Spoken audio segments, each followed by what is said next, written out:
Magandang oras po sa inyo mga kaibigan. Naku, napakarami hong mga pangyayari ngayon sa Pilipinas. Ano?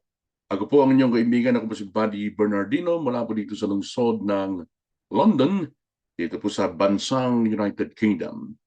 Dito sa ating palatuntunang kape at balita sa Radyo Pilipino UK YouTube channel. Matindi ang pingkian ng dunong at katalinuhan, partikular na mga politiko, mga abogado, at kung sino-sino pa dyan sa Pilipinas ngayon, kaugnay nga po nitong mainit na kaso at issue ng impeachment laban kay VP Sara Duterte. Nakita nyo na ang resulta nito. Magulo na ang Pilipinas dahil sa impeachment. Sino pang nagpasimuno ng impeachment na ito? Yung mga nagpasimuno ng impeachment, sila yung umaangal ngayon. Lalo na ho at ipinag-utos ng Senado na pabalikin dyan sa Kongreso ang impeachment complaint o articles of impeachment laban kay VP Sara. Alam naman ho natin na hindi kontento ang karamihan sa mga senador na doon sa impeachment complaint na inihain kay VP Sara, at sinabi nila, ayusin nyo muna ang lahat niyan bago ninyo dalhin dito at maitawid para sa 20th Congress. Pero sabi po ng maraming sumasakay sa issue, alam nyo na, particularly yung mga nasa oposisyon, yung mga makakaliwang grupo, sinasakyan lang naman talaga nila ito eh. Sino bang mga mainit? Mainit sila. Sila Risa Ontiveros, yan, mga makakaliwang grupo, mga komunista, mga kaibigan, andyan din ang akbayan si Laila de Lima, nandyan din si Chel Jokno, si President Danya. Sila nga po yung nangunguna sa mga rally na nandyan sa paligid ng Senado. Hindi ba sila? Parang nawawala na sila sa ayos, mga kaibigan. Ano ho? Tumatakbo yung proseso eh. Tumatakbo yung proseso. Ito yung pakinggan ninyo. Walang nilabag sa konstitusyon ang naging desisyon ng Senado na ibalik sa Kamara ang Articles of Impeachment laban kay BP Inday Sara. Alam niyo kung sino nagsalita nito? Ito po mga kaibigan ang tahasang sinabi ng mismong nagsulat. Yung mismong nagsulat. At may akda ng Article 11 po ng 87 o 1987 Constitution o Philippine Constitution, walang iba kundi itong si former Supreme Court Associate Justice Adolf Ascuna. Ibig sabihin po kung siya yung nagsulat at umakda po ng Article 11 ng 1987 Philippine Constitution, sino pa yung mas hihigit sa kanya na masasandal natin at magbigay ng paliwanag na paniwalaan natin itong kanyang sinasabi? Siya yung isa sa mga gumawa at nagsulat ng konstitusyon na siyang sinusunod ngayon, mga kaibigan. Sinong paniniwalaan natin ngayon? Si Risa Ontiveros? Na akala mo kapag kaumastad yan sa Senado at nagpaliwanag, akala mo abogado. Hindi naman abogado si Risa Ontiveros eh. Di ba? Kung ilang beses siyang pinahiya ng dating Pangulong Rodrigo Duterte nung ipinatawag siya sa isang hearing dyan sa Senado, mga kaibigan. Sino naman? Si Laila de Lima na nag-iingay dyan sa labas ng Senado, sumasama sa mga ralista. Si Chel Jokno na isa rin. Siyempre, abogado sila, mga kaibigan. Pero kung bibigyan ko po ng timbang ang sinasabi nila at sinasabi ng mismong nagsulat ng Article 11 po ng 1987 Constitution, itong si Associate Justice Adolf Ascuna ako papanig, mga kaibigan. Ano ho? Sino pa yung ibang maiingay ngayon? Sino pa ba yung mga ibang maiingay ngayon dyan sa Kongreso na gustong-gusto nilang ituloy ng Senado? Kumbaga, ayaw nilang dumaan sa proseso, mga kaibigan. Majority yung nagdesisyon doon 18 kumpara to 5. Mga kaibigan, ano? Sinong paniniwala natin? Si Arlene Brosas? Mga talunang mga komunista dyan sa Kongreso? Si Franz Castro? Yung Raul Manuel na nagre-recruit ng mga estudyante para maging NPA? Itong si Persisyan Danya ng Akbayan?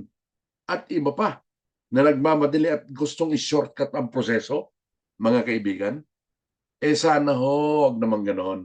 Maghinay-hinay tayo. Nagdesisyon ng Senado, malinaw ang sinabi nitong si Senate President Chis Escudero, mga kaibigan, na bagamat co-equal body sila, ang Senado at Kamara, ang Senado iba ang role niya ngayon dahil sila ang West, mga kaibigan. At yung Kamara, yung mababang kapulungan ng Kongreso, bagamat co-equal body sila, ang role po ng Kongreso o ng Kamara ay sila yung prosecutors, mga kaibigan. So kung ano yung sinabi ng mga huwes, kung ano yung sinabi ng mga huwes, sila yung mga senador, kailangang sundin nitong Kamara na tumatay yung mga prosecutors. Bagamat co-equal body sila sa maraming bagay, mga kaibigan, ang Senado at ng Kamara, this time around, magkaiba sila. Dahil nga po yung Senado, sila yung mga huwes, at yung Kamara, sila yung mga prosecutors. Kaya wala silang magagawa kundi sundin ang gusto ng Senado na ibalik sa kanila yung articles of impeachment, mga kaibigan. So balik tayo dyan kay Justice Ascuna, mga kaibigan. Ang hakbang ng Senado anya ay isang kakaiba o unique at allowable o katanggap-tanggap, mga kaibigan, dahil ito anya ay pinapayagang mekanismo. Isang mekanismo para maitawid ang impeachment mula po naman sa 19th Congress to 20th Congress.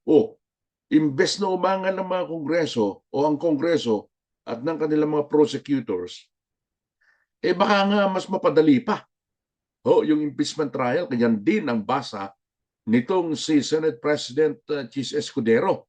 Ayusin niyo muna yung ginawa ninyo para mas smooth sailing pagdating sa 20th Congress pag sinimulan uli. Bakit umaangal sila? Kasi gusto nilang i-shortcut. Itong si Risa Ontiveros ang laging nag-iingay dyan . Ilang beses siyang pinahiya ni dating Pangulong Rodrigo Duterte nung may hearing dyan sa Senado dahil umaakto siyang abogado. Maraming nalalaman sa batas. Napahiya siya kay dating Pangulong Rodrigo Duterte. Hindi tumigil. Ngayon, umaastan namang abogado, mga kaibigan. Hindi naman tama yung kanyang mga pinagsasabi. Gusto niyang i-shortcut. Gusto niyang sakyan yung issue. Dahil, alam niyo naman, merong isang lumabas na survey mga 2 weeks ago, pinalulutang na si Risa Ontiveros daw, mga kaibigan, ay isang presidential material dahil mataas ang kanyang nakuhang percentage sa isinagawang survey mga 2 linggo na ang nakalilipas. Nagpapaniwala naman siya doon. Hindi ka naman mananalo, Risa Ontiveros, kung ikaw ang tatakbong presidente. Kaya yun siguro at malamang ang kanyang sinasakyan ngayon. Maingay na maingay siya, mainit na mainit siya dito sa impeachment. Partikular ang kanyang pagtutol ng ilipat yung articles of impeachment nung pabalikin nila dyan sa Kongreso. Mainit na mainit si Risa Ontiveros. Maingay na maingay si Risa Ontiveros dyan sa Senado. Dahil baka naman sinasakyan po niya yung issue, mga kaibigan, dahil nga po dun sa survey na isa daw siyang presidential material. Lalo na po, nanalo yung kanyang mga kaalyado.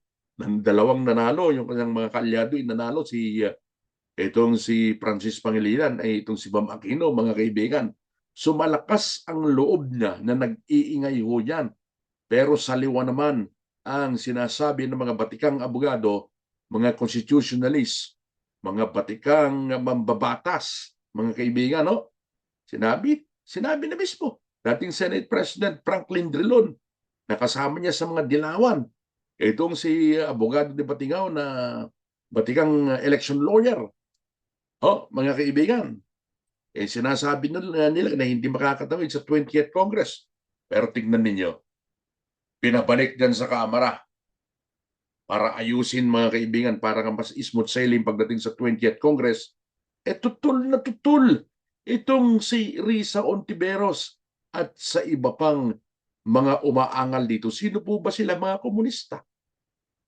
Sila ho yung nagmadili na ma-impeach si BP Sara ngayong Nandyan na sa Senado, magulong-magulo na ang Pilipinas, imbes ho na pagtuunan ng pansin ng mga mahalagang panukalang batas.